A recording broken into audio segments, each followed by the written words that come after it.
ॐ शन्नो मित्रः शं वरुणः शन्नो भवत्वर्यमा शन्न इन्द्रो बृहस्पतिः शन्नो विष्णुरुक्रमः नमो ब्रह्मणे नमस्ते वायो त्वमेव प्रत्यक्षं ब्रह्मासि त्वामेव प्रत्यक्षं ब्रह्म वदिष्यामि ऋतं वदिष्यामि सत्यं वदिष्यामि तन्मामवतु तद्वक्तारमवतु अवतु माम् अवतु वक्तारम् ॐ शान्ति शान्ति शान्तिः। सर्वेभ्यो नमः। नमो नमः नमो नमः महोदय।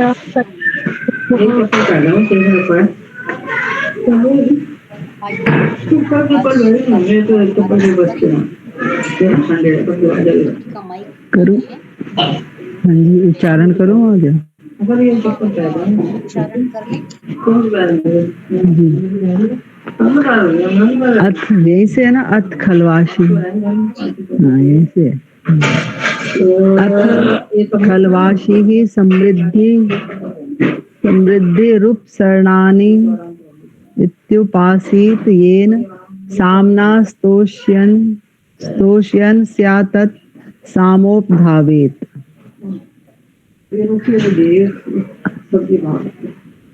तो इसे प्रारंभ करने से पिछली भूमिका को एक बार स्पष्ट कर लें। आपको स्मरण होगा कल हमने कहाँ पर छोड़ा था।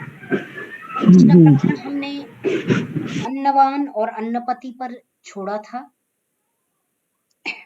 कि जो उद्गीत की उपासना करता है, ओम की उपासना करता है, जो अन्य विषयों की उपासना न करके, है ना, ऐसे आया था कि जो इधर उधर न भटक कर, है ना, उद्गीत की उपासना में लिप्त होता है, उद्गीत की उपासना करता है, वह ऐसा जो विद्वान है वह अन्न का पति और अन्नाद हो जाता है। यह चर्चा की थी।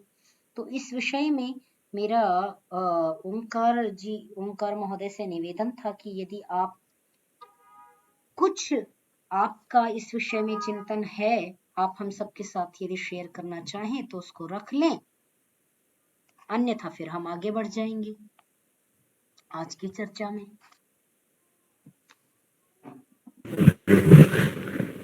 नहीं, मेरा इतना ही निवेदन था कि ये विषय थोड़ा गंभीर है, थोड़ा और समझा दिया जाए, क्योंकि अन्नपति होना और अन्नाद होना दोनों में बारीक डिफरेंस क्या हो जाता है, वो थोड़ा सा कर देते तो अच्छा रहता। इतना ही था निवेदन मेरा।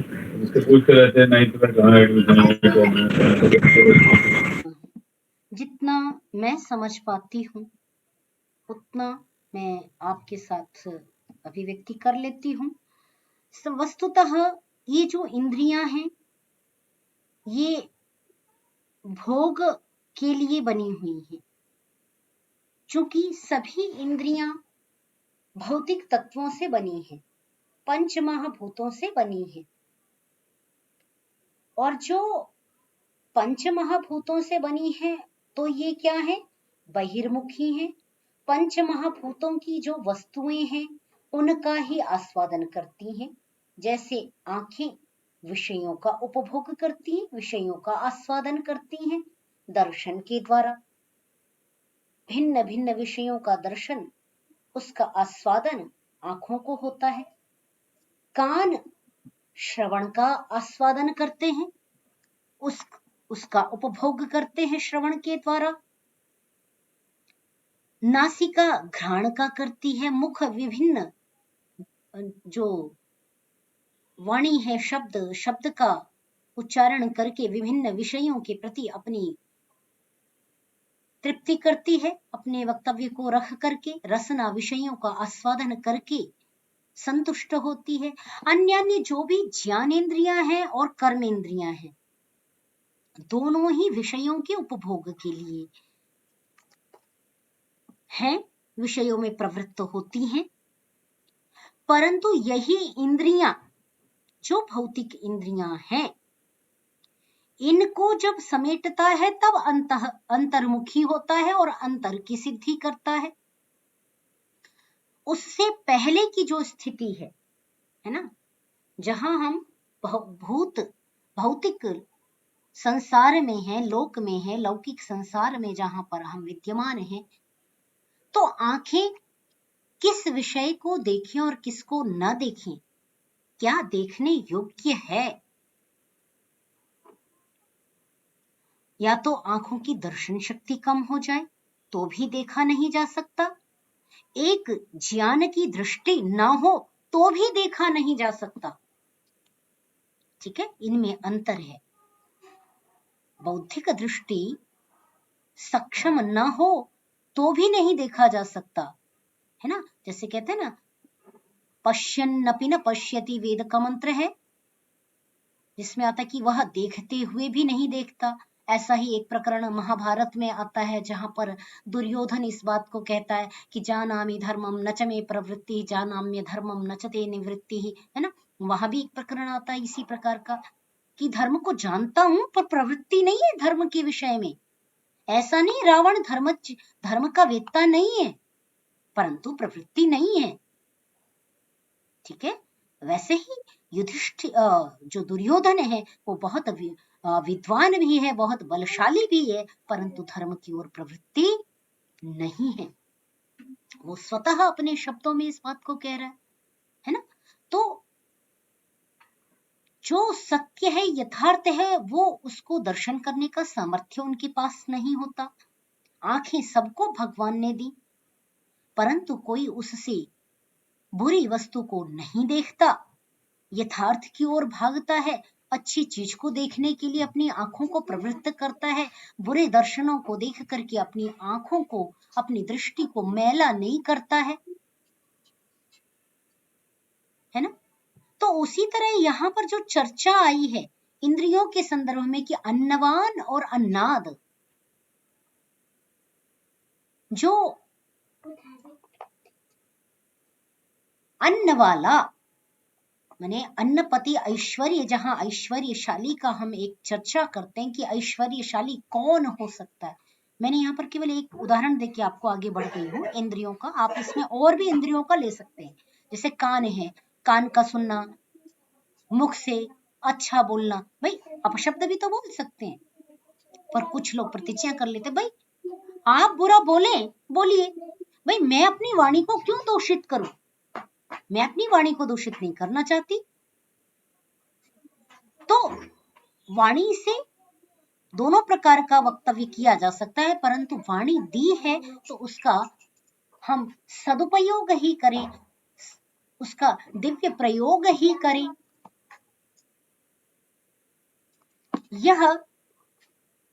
यह जो सामर्थ्यशील है, कैसा सामर्थ्य, जिसको ईश्वर का सामर्थ्य, ईश्वर का आशीर्वाद, ईश्वर की भक्ति प्राप्त है, ऐसा ईश्वर विश्वासी वह सामर्थ्यशील कहलाता है, और वही अपनी वाणी का संयम रखता है। तो यहाँ जो शब्द आए वो अन्नवान और अन्नपति के संदर्भ में आए हैं।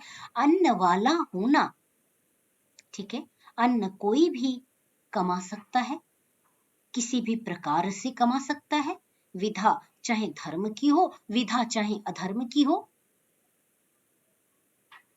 ठीक है, विधा अर्थात प्रकार, चाहे आप धर्म पूर्वक कमाएं तो भी आपके पास, आप बहुत बड़े संपत्तिवान हो सकते हैं, करोड़पति अरबपति हो सकते हैं। जैसा आजकल आप सोशल मीडिया पे देखते हैं, मैसेज घूम रहे होते हैं, भाई उन्होंने स्विस बैंक में इतना पैसा रखा हुआ, उन्होंने स्विस बैंक में इतना पैसा रखा, उन्होंने वहां पर इतनी प्रॉपर्टियां, करोड़पति हो गए खरीद के।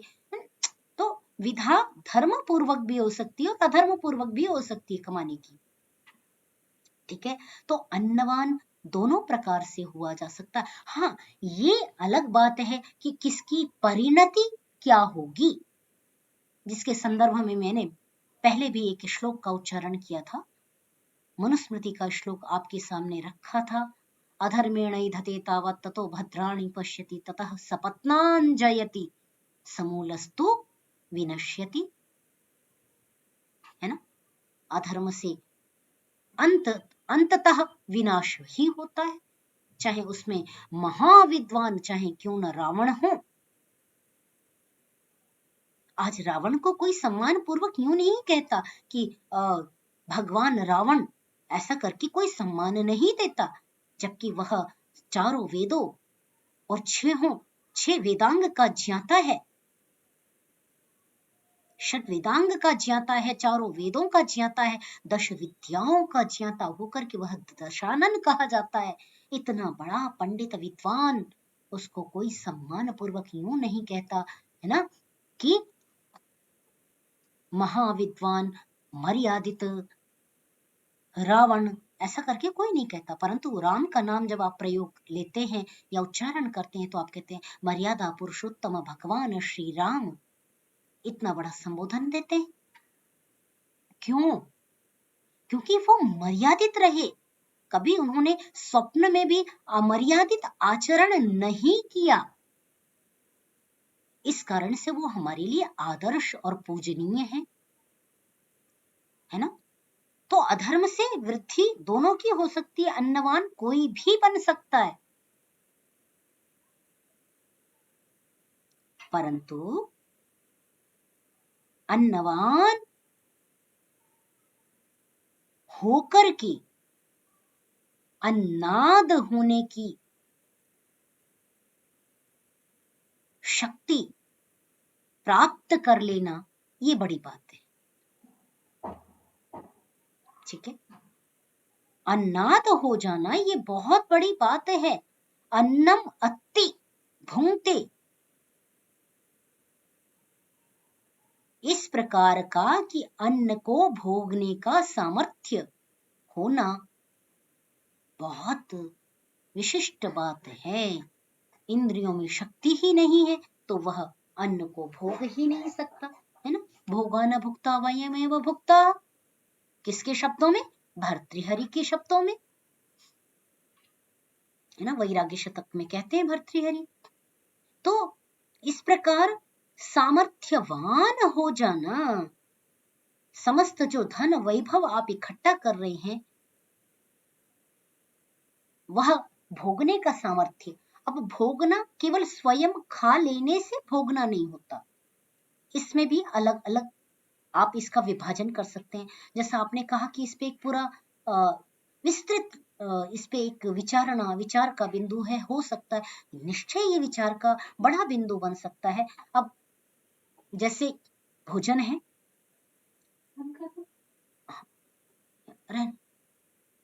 अन्नपति, अन्न को भोगना किस प्रकार से भोगा जाता है? अन्न को केवल खा करके नहीं भोगा जाता है,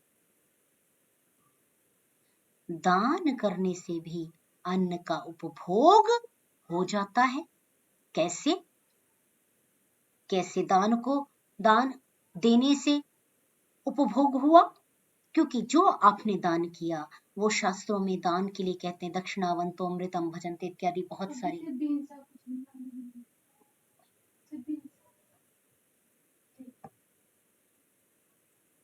तो जो इस प्रकार के दान वाले जो दानदाता हैं वे अमृत को प्राप्त करते हैं, पुण्य को प्राप्त करते हैं। तो उन्होंने जो दान दिया वो भी उपभोग तो कर लिया, किस रूप में? पुण्य के रूप में। ऐसा नहीं वो पैसा गंवा दिया। तो अन्नाद जो है वो केवल खाने से नहीं है, वो उस देकर के भी उससे जो पुण्य अर्जित कर लिया अपने खाते में, वो क्रेडिट जो कर लिया वो भी तो अन्नाद है। इस प्रकार की सद्बुद्धि प्राप्त करना भी कि देने का सामर्थ्य होना।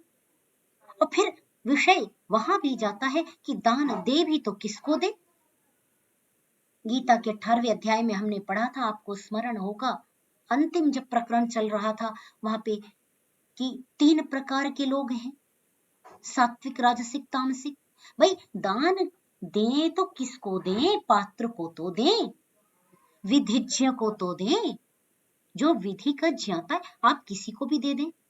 हम क्यों मना करते हैं कि आप भीख मत दीजिए, भीख को बढ़ावा मत दीजिए, किसी को भीख मत दीजिए। वो किस तरह उस आपकी दी हुई मेहनत की अर्जित राशि को कहां प्रयोग कर रहा है?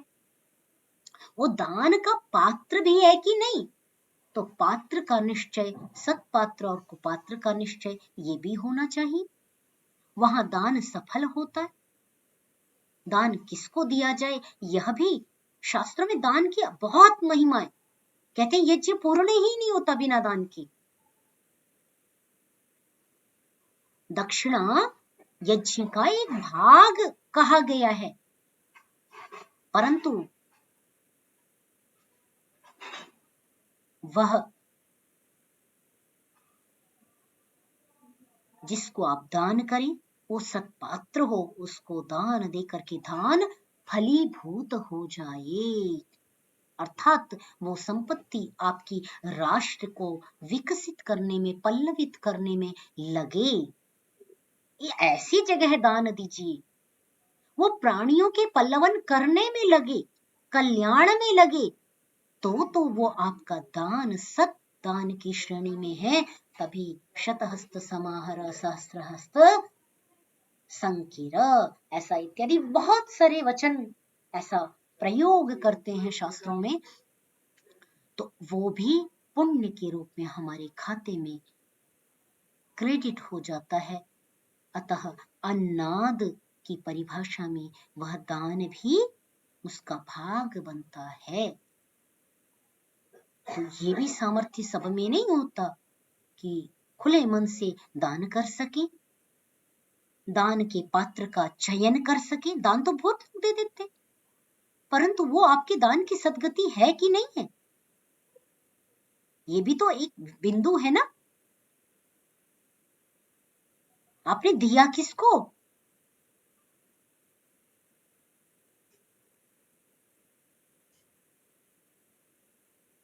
जैसे एक प्रकरण से इसको जोड़ती हूं, केवल आपके विचार के लिए। पहले प्रत्येक गांव के साथ मंदिर हुआ करते थे और वो मंदिरों में दान दिया जाता था। प्रत्येक गांव वासी अपना हिस्सा, दशमांश जिसे कहा जाता था, वो 10वां हिस्सा मंदिरों में रख करके आता था, दे करके आता था।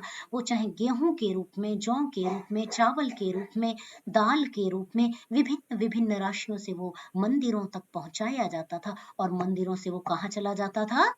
मंदिरों के साथ लगे हुए जो विद्या मंदिर होते थे, गुरुकुल होते थे, जो राष्ट्र की निधि होते थे, राष्ट्र की संपत्ति होते थे, उन गुरुकुलों में वो सारा का सारा मठ की कल्पना कैसे है? वो इसी प्रकार है। वो मठ इसी प्रकार पूजा करने के लिए मठ, मंदिर या मंडप नहीं बना करते थे। हाँ, साधना कह सकते हैं या सभा कह सकते हैं, सभा के लिए बने थे वो सभागार। सामूहिक हवन के लिए बने थे वो सभागार, वो मंडप, वो मंदिर, वो मठ। परंतु वो गुरुकुलों के केंद्र हुआ करते थे, जहां से गुरुकुलों को राशन पहुंचाया जाता था। गुरुकुलों को सभी अपना दान कर दिया करते थे। वहां जो विद्यार्थी तैयार होते थे, और वो न आचार्य को भोजन की चिंता होती थी, न विद्यार्थियों को चिंता होती थी। इस प्रकार करके वे भिक्षावृत्ति भी करते थे, परंतु इस प्रकार से भी उनका पालन पोषण होता था। उन्हें पठन पाठन और ईश्वर की ध्यान में वो विचरण करते थे। इस प्रकार देश की संस्कृति का निर्माण होता था। आज किसी से ये बातें कहिए तो लोग कहते हैं आप तो बकवास कर रहे हैं, कहाँ इतिहास है इसका, ये सत्य ही नहीं है, ये यथार्थ ही नहीं है। परंतु हमने यथार्थ को पढ़ा ही नहीं है। ये न केवल ब्रिटिश पार्लियामेंट के दस्तावेज कहते हैं, अभी तो बहुत सारे ऐसे ग्रंथ हैं जो इस सत्य को साबित करते हैं कि ऐसा भारत था। जितने गांव नहीं होते थे, उससे ज्यादा विद्या के केंद्र हुआ करते थे। जहां विद्यार्थी पढ़ा करते थे तो लोग अपना दान वहां दिया करते थे।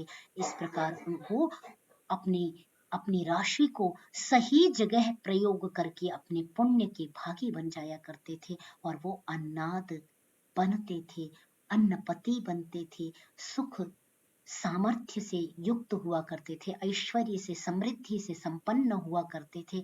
इस प्रकार आज वो परंपरा नहीं है। आज स्कूलों का कल्चर आया, लॉर्ड मैकॉले के शिक्षा नीति के साथ वह कल्चर आया, और वो चीजें हमने भुला दी। तो हमें राष्ट्र में वैसी संतान, भावी राष्ट्र के वैसे कर्णधार नहीं मिलते जो राष्ट्र के प्रति समर्पित हों। परंतु आज भी गुरुकुल हैं जो चलते हैं, ऐसी गौशालाएं चलती हैं, ऐसे विद्या के मंदिर चलते हैं जहां पर बच्चों का निर्माण किया जाता है।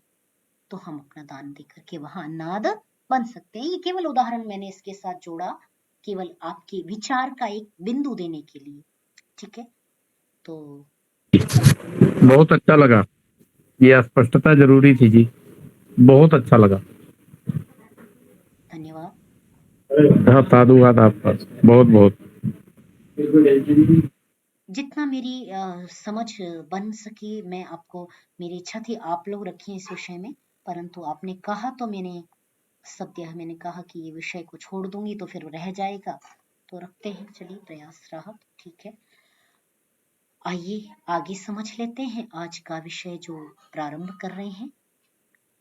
अथ खल्वाशी खलु आशी समृद्धि उपसरणानि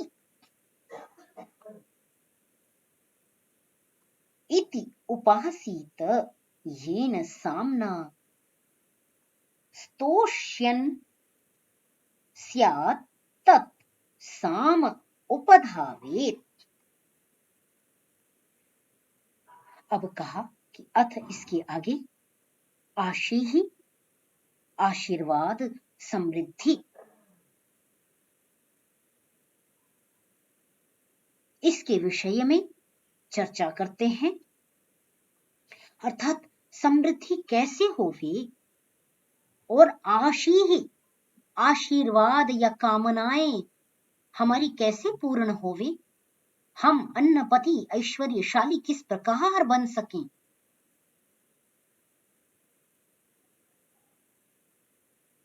तो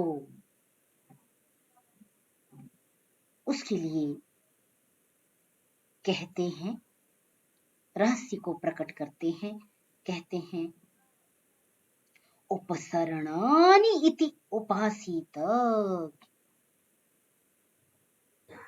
शीघ्र उपसरणं कृत्वा उपासीत, शीघ्र गति करके, भाग करके, कैसे अपनी इंद्रियों को उस ओर भगा करके, चाहे ज्ञानेन्द्रियां हो, कर्मेंद्रियां हैं, सबको एक ही ओर ले जाना है, सबको समेट लेना है और उस ओर दौड़ा करके, गति करके, श्री गतौ धातु है, उपसरण करके समीप में, उस विषय के समीप में। कौन सा विषय चला?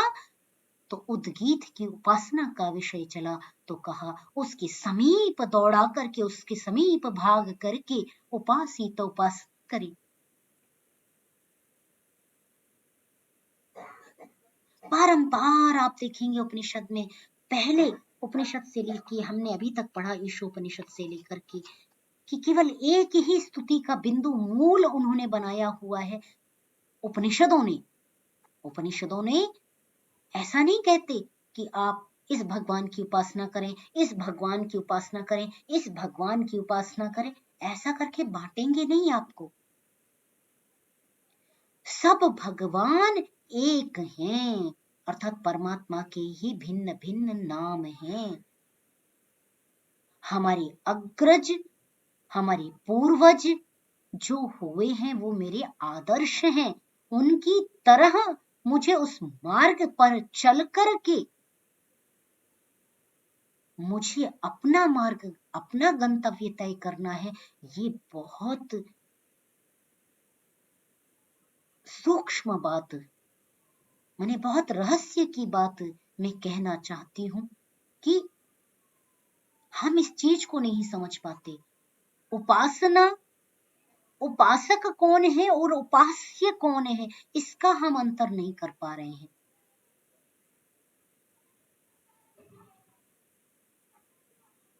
उपास्य जो है, इतनी उपनिषदों में आपने देखा होगा, बारंबार आपको केंद्रित कर रहे हैं, बारंबार एक ही ओर केंद्रित कर रहे हैं। जो आकार से रहित है वो ओम, उद्गीत, इस प्रकार प्रणव, इस प्रकार करके उसके नाम से ही उसको केंद्रित कर रहे हैं। जो शरीरधारी नहीं है, उसकी ओम की कभी आप शरीर वाली कल्पना नहीं करते कि उसकी इस तरह की आंख है, इस तरह की नाक है, इस तरह उसने कपड़े पहने, इस तरह उसका शरीर है, नीला है, पीला है, काला है, इस तरह शरीर है, इस तरह धनुष लिया, इस तरह की कोई कल्पना नहीं करते, क्योंकि वो आकार रहित है। तो उपासक और उपास्य, इसका अंतर कर लेना बहुत बड़ी जीवन की उपलब्धि है, और ये सबको उपलब्ध नहीं हो पाती। ये प्राप्त कर लेना भी, इस महत्वपूर्ण ज्ञान को जान लेना भी बहुत भाग्यशाली लोग होते हैं।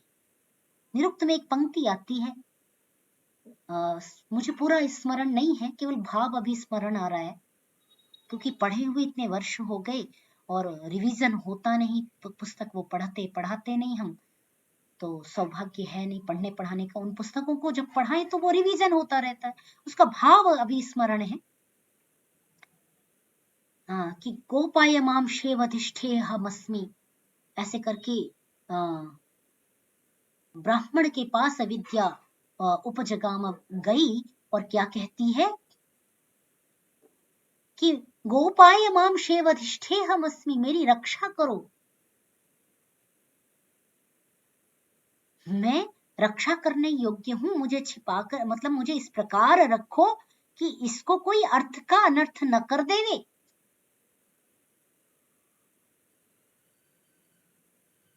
इस प्रकार सत्पात्र को मेरा दान करो। अब ब्राह्मण शब्द से कोई ये मत समझ लीजिएगा, मैं क्षमा पूर्वक कहूंगी कि ब्राह्मण शब्द यहां जन्मना नहीं है, कर्मणा है। शास्त्रों में सब जगह कर्मणा है। विद्या के समीप बैठिए तो उसके मर्म को अवश्य समझ जाइएगा। तो ब्राह्मण के समीप जाकर के जो निष्काम ब्राह्मण है, जो उसकी चरणों में बैठता है, उससे विद्या ने प्रार्थना की कि मुझे इस प्रकार रखो, मेरी रक्षा करो, मैं नष्ट न हो जाऊं, मुझे सत्पात्र को देते रहो, देते रहो, देते रहो, है ना।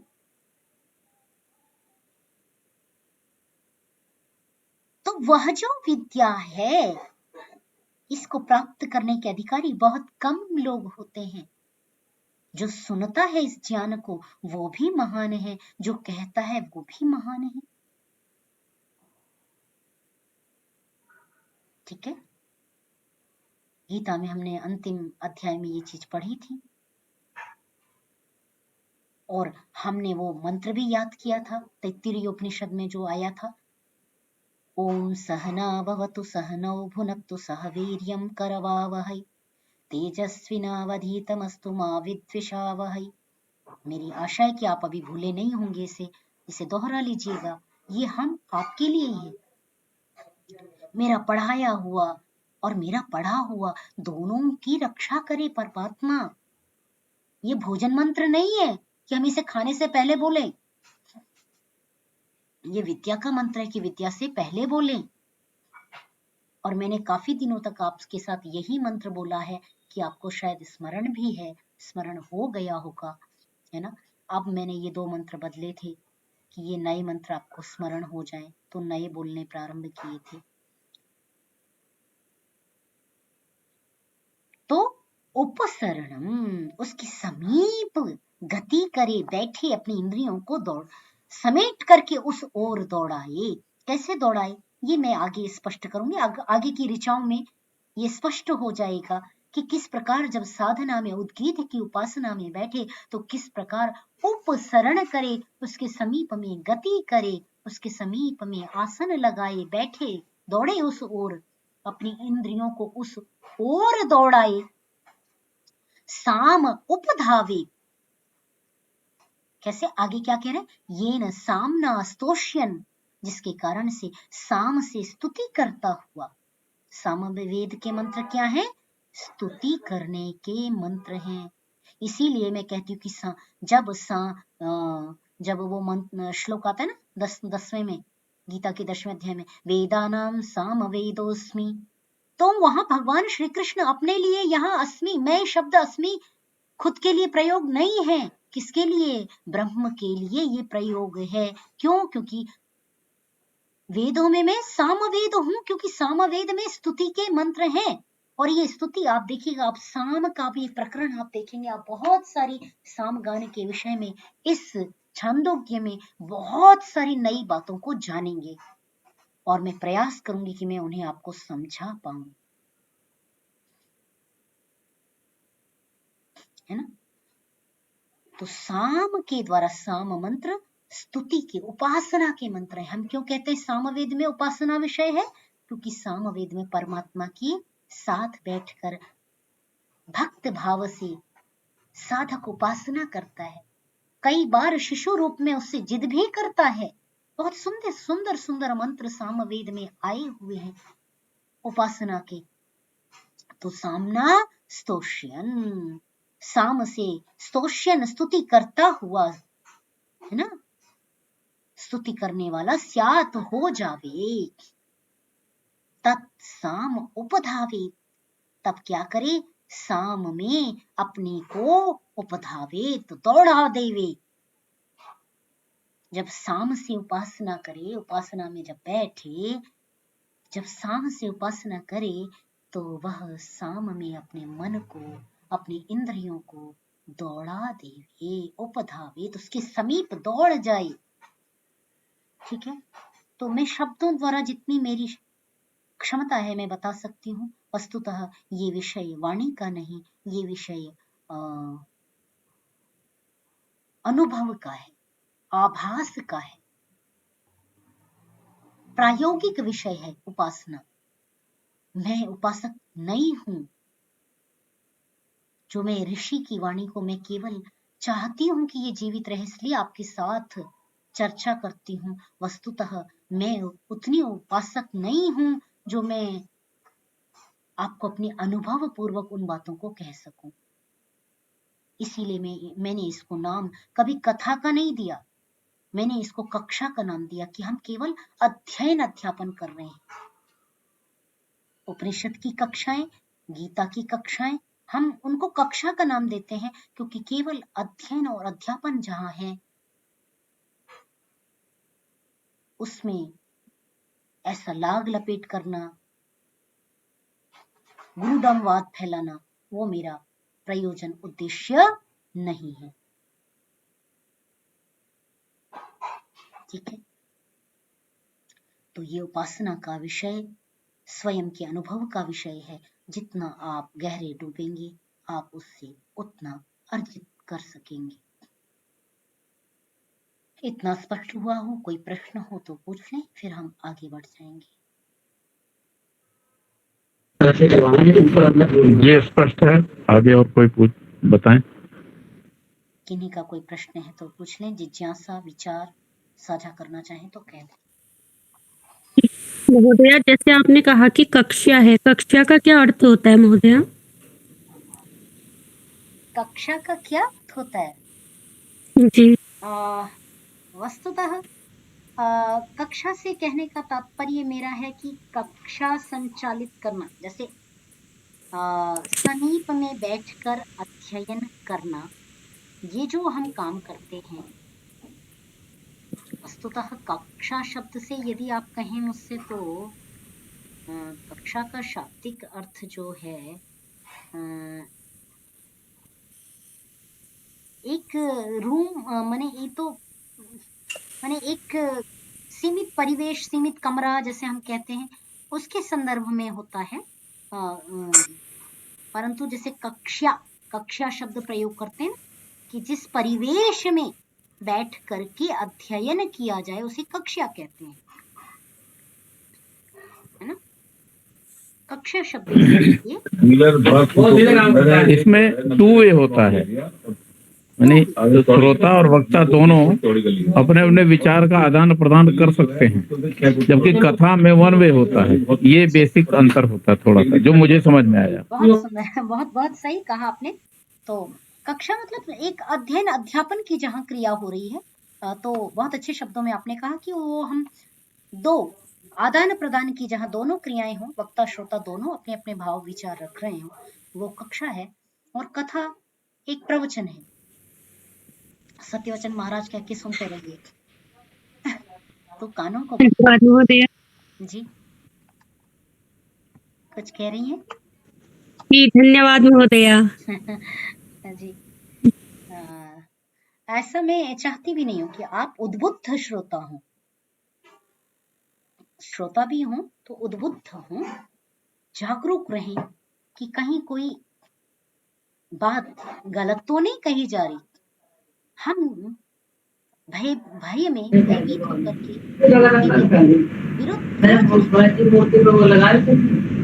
सुषमा जी कुछ कह रहे हैं? अच्छा, कभी भी विरोध नहीं करते, डरते हैं कि अरे विरोध कर देंगे तो कहीं कुछ अनर्थ ना हो जाए, है ना। तो उद्बुद्ध जागरूक रहें। कोई भी बात पंच परीक्षाओं से यदि विपरीत है तो उसे स्वीकार नहीं करना चाहिए।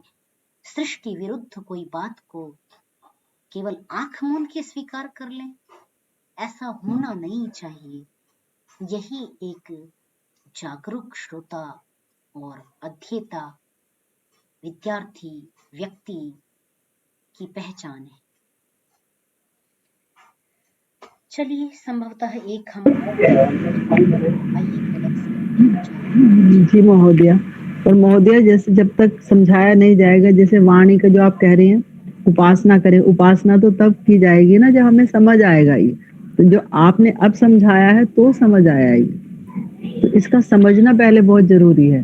तो आपको ये अनुभव होते होंगे लेकिन हमें नहीं होते ना अनुभव, तो आपका अपना अनुभव है तभी आप इतना समझा पा रहे हैं। नहीं मैं थोड़ा बहुत तो मैं कह सकती हूँ कि मैंने एक बार प्रयास किया है, परंतु बिना अनुभव के हम समझा ही नहीं पाते, तो ये हमें समझ ही नहीं आता। मैं तो खुद कह रही, मैं पढ़ के देखूं तो मुझे लगता है कि ये कुछ समझ नहीं आ रहा। जब आप समझाते हो तब समझ आता है कि क्या है इसमें, क्या है, क्या समझाया जा रहा है, इसमें क्या कहा जा रहा है ऋषि के वचनों में। तो ये है महोदया, बिना समझाए नहीं समझ आता। जो आप समझा रहे हो बहुत अच्छी तरह से समझ आ रहा है। वस्तुतः मेरा कुछ नहीं इसमें, मेरे गुरुजनों ने जो मुझे दिया उस ऋण से ऋण होने का मैं एक ही प्रयास कर रही हूँ। मैं यज्ञोपवीत पहनती हूँ तो यज्ञोपवीत का एक धागा ऋषि ऋण है, और उस ऋण से ऋण होना मेरा प्रयास की ओर केवल विद्या से थोड़ा सा ऋषियों का दिया हुआ है, गुरुजनों का दिया हुआ है, मैं उसको आगे पहुंचा रही हूँ, बस इतना ही मेरे पास। आप तो ऋण से ऋण हो रहे हैं, हम तो अभी और ऋण में बंधे पड़े हैं। मतलब हमने अभी कोई ऋण से ऋण होने वाला ऐसा कोई कार्य किया ही नहीं, सोचा ही नहीं। करना तो बहुत दूर की बात है, सोचा भी नहीं। इतनी जनसंख्या में आप सुन रहे हैं, यह भी एक तरह का ऋण आपका उतर रहा है। हमारा उतर नहीं रहा, हमारा तो उल्टा और चढ़ रहा है हमारे ऊपर। नहीं, तो नहीं, नहीं, नहीं, ये महोदया का ऋण और चढ़ रहा है। आप सुन रहे हैं, हाँ, जो सुन रहे हैं ये कहीं न कहीं आपके ध्यान में आएगा, तो ध्यान में आएगा, कहीं कहीं आप प्रचार प्रसार में कहीं न कहीं जाने अनजाने सहभागी बनेंगे तो वो ऋण हो जाएंगे, मेरा ऐसा विश्वास है। और ये उपासना और ये अनुभव ये एक दूसरे के पूरक हैं। एक करेंगे दूसरा आप धीरे धीरे आता जाएगा, ऐसा मेरा अनुभव है थोड़ा बहुत, तो यही मैं शेयर कर रहा हूँ थोड़ा सा। जी महोदय, करूँ अगला उच्चारण करें महोदय? हाँ कर लें। यस्याम ऋचि ताम ऋचम यदा शेयम तम ऋषिम याम देवताम भृष्टोष्यन् स्यातां देवताम् उपधावेत्। यस्यां ऋचि तां ऋचं यत् हर्षेयं तं ऋषि यां देवताम्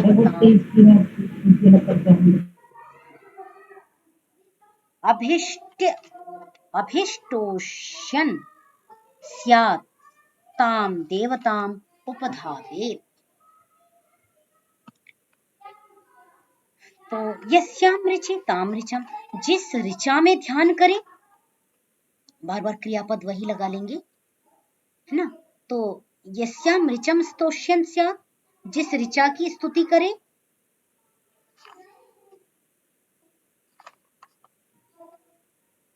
उस ऋचा को अपने ध्यान में बारंबार लेकर के आए।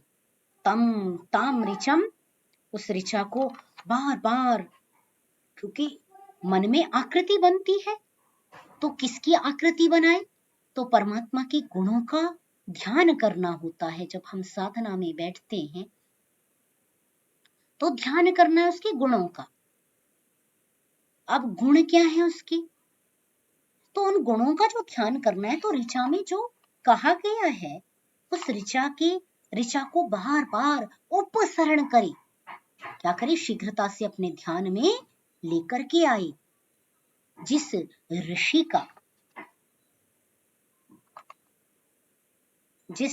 का ध्यान करे, उस ऋषि को तुरंत अपने ध्यान में लेकर के आए।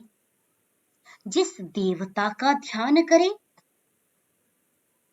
उस देवता को तुरंत अपने ध्यान में लेकर के आए। ठीक है। अब ऋषि और देवता, ये दो समझने वाले विषय हैं। अन्यथा मैं ऐसे कह के आगे बढ़ जाऊंगी कि जैसे कहा ना, याम देवताम अभिष्टोष्यन, है ना, जिस देवता की स्तुति करे, करना चाहे, ताम देवताम उपधावेत, उसकी ओर दौड़ पड़े माने उसकी ओर अपनी इंद्रियों को दौड़ा देवे, अपने मन को उधर दौड़ाए, उसका ध्यान करे। तो देवता शब्द से लौकिक अवधारणा क्या है? देवता माने एक इंद्र देवता, एक विष्णु देवता, एक और कौन कौन से देवता? आप देवता बहुत ज्यादा मानते हैं, तो आपकी कल्पना में वैसे ही देवता आने लग जाएंगे। आकृतिमान जो शरीरधारी देवता हैं, उनकी आप कल्पना करने लग जाते हैं। तो इसीलिए यहाँ पर मैं ऋषि और देवता दोनों को स्पष्ट करूंगी, परंतु चूंकि आज इस विषय को नहीं ले पाऊंगी, ये लंबा विषय है, मैं थोड़ा सा निरुक्त के माध्यम से, क्योंकि वेद के कान किन्हें कहा गया है? निरुक्त को कहा गया है। और निरुक्त वेद को समझने में, वेदार्थ को समझने में सर्वाधिक सहायक ग्रंथ है। तो मैं निरुक्त के प्रमाण से ही आपके साथ थोड़ी सी चर्चा करूंगी, इसलिए तो ये लंबा होगा। देवता को समझाना, ऋषि को समझाना, ऋषि मंत्रों में कहां पर होता है, देवता कौन सा होता है, देवता की जो आकृति आप मानते हैं वो देवता नहीं है। वेदों में उसको आरोपित कर देते हैं जो लोग ऋषि। ये वस्तुतः हमारे समाज का बहुत बड़ा मतलब कहें, इसको हम कहें अभिशाप है। मैं इसको बहुत क्षमा पूर्वक कहना चाहूंगी कि छोटी मुख बड़ी बात कह रही हूँ। मैं प्रोफेसर नहीं हूँ, तो मैं इतनी बड़ी बात कह रही हूँ कि हमारे कॉलेजेस में, यूनिवर्सिटीज में, सब जगह यही पढ़ाया जाता है। इसी प्रकार हमने वो कोर्स में ही वैसे ही लगा रखा है कि ये ऋषि हुए, भरद्वाज ऋषि हुए, गौतम ऋषि हुए, वो ये थे। तो ऐसा कह के हम क्या करते हैं ना, वेद को परवर्ती सिद्ध कर देते हैं। तो यदि तिलक इत्यादि, तिलक है या मैक्स मूलर है या इंटरनेट्स हैं, ये सभी यदि वेद की कालगणना 2000 1000 वर्ष लिख देते हैं, 5000 ईसा पूर्व लिख देते हैं, 2000 ईसा पूर्व लिख देते हैं, तो वो इन्हीं के कारण लिखते हैं। वेद में कोई भी ऋषि लौकिक शरीरधारी नहीं है, पहले ये समझिए। वेद में यदि कोई इंद्र देवता ऐसा करके लिखा है, छंद ऐसे बोलेंगे गायत्री छंद ऋषि वामदेवो ऋषि ऐसा करके यदि लिख रहे हैं, तो वेद में न तो कोई व्यक्ति का नाम है, ना ही वेद में किसी नदी का नाम है, ना ही वेद में किसी पर्वत का नाम है, ना ही वेद में किसी ऐतिहासिक किसी वस्तु का नाम नहीं है। हाँ, हमने वेदों से अपने नाम लिए हैं, ये मैं सब प्रमाण कह सकती हूँ। यदि हिमालय शब्द वेद में आता है तो ये नहीं कि वेद में इस हिमालय का वर्णन है। वेद में यदि विश्वामित्र का नाम आता है तो ये नहीं कि विश्वामित्र ये जो हुआ है वो विश्वामित्र वो वाला है, ऐसा नहीं है। ऐसा मनु महाराज कहते हैं। प्रथम हमारा संविधान का ग्रंथ मनु महाराज की मनुस्मृति है जो कहती है सर्वेषां तु सनामानि कर्माणि च पृथक पृथक वेद शब्देभ्य एवादौ पृथक संस्थाश्च निर्ममे। सारे नाम हमने वेद से लिए, पर वेद में किसी व्यक्ति वस्तु, हम कहते हैं ना सरस्वती नदी का वर्णन आ रहा है वेद में, अरे क्यों कब हाँक रहे हो? नदी बाद में हुई, वेद पहले हुआ। वेद सृष्टि की आदि में हुआ। हम अपने अज्ञान को वेदों पे थोपते हैं। वेद सृष्टि की 2 अरब वर्ष जब से सृष्टि चली आ रही है तब से वेद हैं। हम अज्ञान को न पढ़ें, न पढ़ाएं, न फैलाएं। हमारे यहाँ ऋषियों ने ऐसी ऐसी जगह संस्कृति को बचा के रखा है ना कि हम जानते ही नहीं है। कितना मिटाओगे? अरे पुस्तकालय जला दोगे तो क्या संस्कृति खत्म हो जाएगी? हमारे ऋषियों ने उसको, जब आप यज्ञ कराते हैं ना तो पुरोहित को बैठाते हैं ना तो उससे वरण करवाते हैं, वरण में ही उसको लिख दिया, अब मिटा लो उसको। जब आप बोलते ओम तत्सत सृष्टि सचराचर से श्री ब्रह्मणो द्वितीय प्रहरार्धे रथंतरादि द्वात्रिंशत् कल्पानां मध्ये, है ना, स्वायंभुवादि मनवंतराणां मध्ये, सारी बातें जब आप कह रहे हैं ना वहीं पे बोलते हैं एक वृंद सप्तनवति कोटि एकोन पंचाशत्रिक, है ना, ऐसा करके पूरा वर्ण में आप सृष्टि की काल गणना बोल जाते हैं। 1,98,49,49,49,125 वर्ष जो हुए उसका आप वहां पर वर्णन करते हैं वर्ण में। तो हम कैसे कहते हैं कि सृष्टि के समय ये है, वेद का समय ये है? ये सत्य ना हम जानते हैं ना हम जनाते हैं, ये दोष है। तो देवता और ऋषि पे चर्चा अग्रिम कक्षा में करूंगी, समय बहुत ज्यादा हो गया, 5 मिनट ऊपर हो गए। शांति पाठ कर लीजिए। आज के लिए इतना ही। मैं करूं? जी जी महोदया, बहुत अच्छा लगेगा। ओम द्यो शांतिरंतरिक्षम शांति पृथ्वी शांतिरापः शांतिरोषधयः शांतिः वनस्पतयः शांतिर्विश्वे देवाः शांति ब्रह्म शांतिः सर्वं शांतिः शांतिरेव शांतिः सामा शांतिरेधि। ओम शांतिः शांतिः शांतिः। नमो नमः महोदया, धन्यवाद। कुछ छूट गया? हाँ जी, कुछ छूट गया? कौन सा?